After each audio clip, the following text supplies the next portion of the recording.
এতিয়া বিহুৰ বাবে ৰাইজে বজাৰ কৰিবলৈ ভিৰ হোৱা পৰিলক্ষিত হৈছে। ইয়াত কাঠ আলু, বৰি আলুৰ পৰা আদি কৰি চিৰা, পিঠা, দৈ সকলোবোৰ এতিয়া বজাৰত এতিয়া কিনিব ভিৰ হোৱা পৰিলক্ষিত হৈছে। অন্যহাতে এতিয়া শাক পাচলি বজাৰ ইয়াত আচলতে মই এই মুহূৰ্তত দৰ্শকসকলক দেখাইছো পোনে পোনে। ইয়াত চাওক, ইয়াত এই মুহূৰ্তত গাঁৱৰ পৰাও আচলতে কাঠ আলু, বৰি আলু লৈ আহিছে। আপোনাৰ ঘৰ ক'ত?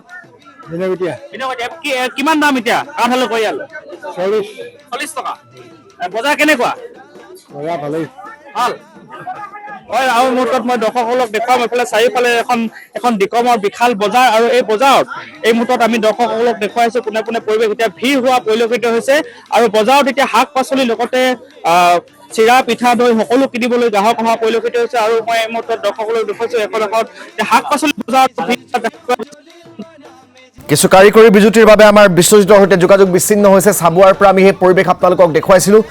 এইদৰে এতিয়া ভোগালীৰ আনন্দ পৰিলক্ষিত হৈছে ৰাজ্যৰ বিভিন্ন প্ৰান্তত।